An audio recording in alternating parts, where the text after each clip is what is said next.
Today's a little bit special and a little bit different as well. Not too often covered is this topic, but I have to share it with you. And, in relation to bodybuilding and weight training, early on, I was told, now it's been 38, I'm going on 38 years of training, me personally. And at this stage of my life, I'm a few decades past the point where my dentist simply said to me, are you clenching your teeth when you work out? And I said, what do I know? I hadn't even noticed, right? I'm just giving the best effort that I can in the gym, right?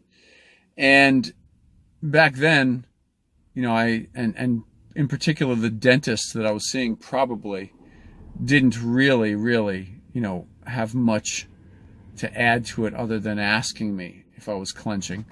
And then as the years went by, I had one of my most recent dentists, who was my dentist for 26 years, ask me if I was a grinder at night. Would I grind my teeth? Because the gums were receding a little bit in the back.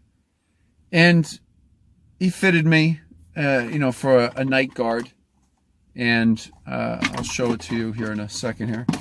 But he fitted me, with a night guard, and it kind of looks like this. And it fits nicely on the top of your teeth. Snaps on, like that. So the night guard is generally used to prevent grinding at night and damaging your teeth and causing gum recession and things like that. Granted, he seemed to have solved the problem. My teeth didn't show any more evidence of gums receding and damage to any of my molars. However, here's the catch. Because, we're bodybuilders and we have such high pain tolerance and things like that. Man, about 20 years ago, the right side of my jaw, something snapped when I was eating up in my masseter or one of these muscles. Apparently, I just got the anatomy lesson today. There's 3 of them. And the testimony goes like this, that 20 years ago, when that muscle snapped, I could hardly eat for a week. My jaw wouldn't move, and it was jacked up. And it wasn't teeth damage. It was the muscle up in my jaw.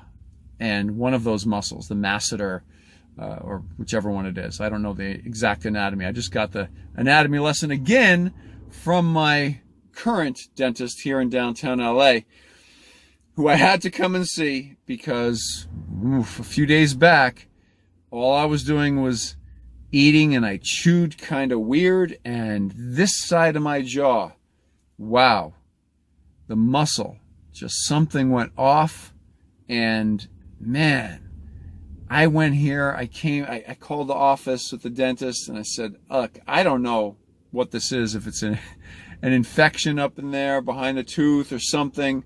It hurt that bad. I could swear it was a muscle, but I didn't want to take a chance. With your teeth, you don't take chances. So I come down, I make the appointment, I come down this morning after I'm done training my clients, and my guy, and I say my guy because this man has really saved my teeth, my gums. I have beautiful teeth, and they're healthy and they're mine. I don't have anything fake in there, and they're all there doing the business they should, nice and even. I chew nicely, I eat nicely. This one particular situation, though, I did something weird. And I walked in, I told him about it, and right away, he goes to do some soft tissue work on the inside of my mouth. And if you all have never had this done, I mean, wow. I've had soft tissue done work all over my body. Soft tissue work done all over my body over the years. Maybe the most painful thing is an IT band. Getting your IT band worked on. That's the outer part of your thigh. It's got to be possibly the most painful soft tissue work you can get, especially if there's any issues going on, to clear it up. And man, that I thought was painful. But when you're talking about from the neck up, there's something special right there, my friends, because this man went at it and he was surgical with his thumb. And on the inside of my mouth, he prepared me properly, and I just, like a big, strong guy, I said, just go. Just do it.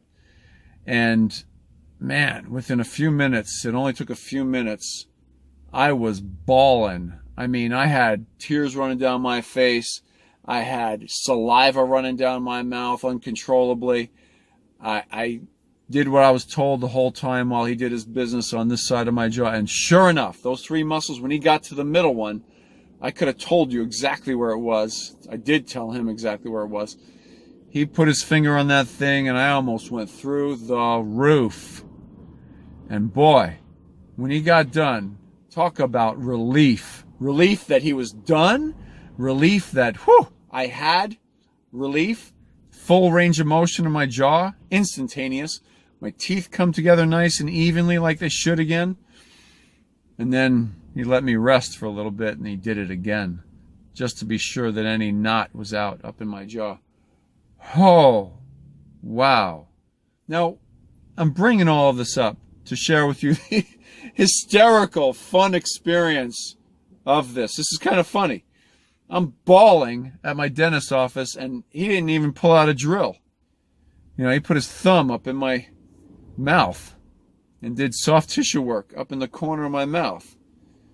You got to have a dentist like that, man. It's the best stuff in the world. He talks about the symmetry of how the teeth should come together, symmetrical. And dentistry is fun. So, my point here is this. Now, some of this could be very old, related to problems going back with me training myself 38 years ago, 37, 35 years ago, before I ever got a night guard, before I ever, got the proper dental help, proper dentist. That's very important. But when it comes to training, you're not supposed to grind your teeth together. You're not supposed to clench.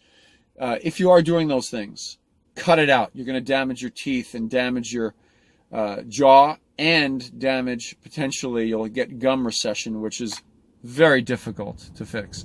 So any of those things can happen if you're clenching and grinding your teeth, whether it's at night when you're sleeping or, food for thought, when you're training. Just don't grind your teeth. Don't clench. If you have to, wear a mouthpiece. Get one from your dentist. Get fitted for a really good night guard that's really a day guard for you to have a workout guard for your mouth. These things don't seem like it's a big deal and very important to building muscle. But let me tell you, it means nothing if your mouth is destroyed and you can't chew your food and eat your food because you've destroyed part of your mouth. So it's almost oxymoronic. You want to train hard, but you don't want to damage anything as far as your joints go, and you don't want to damage anything as far as your mouth goes.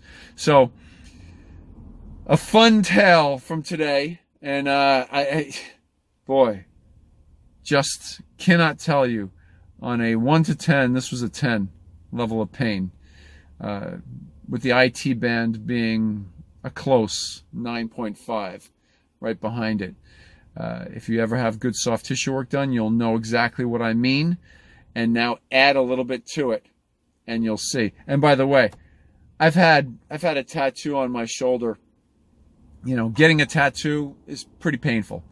I've had this tattoo on my shoulder lasered to be removed, and I've had it done 10, 11 times over the last decade. I only go once a year. And the pain from getting lasered is 100 times worse than getting a tattoo. I'd rather go and get that tattoo lasered again before having this worked on like I just had done, if that gives you any indication. Either one of them brings tears to my eyes. Either one of them deserves a good stiff drink before you go and get them done, that's for sure. Just kidding on that last one.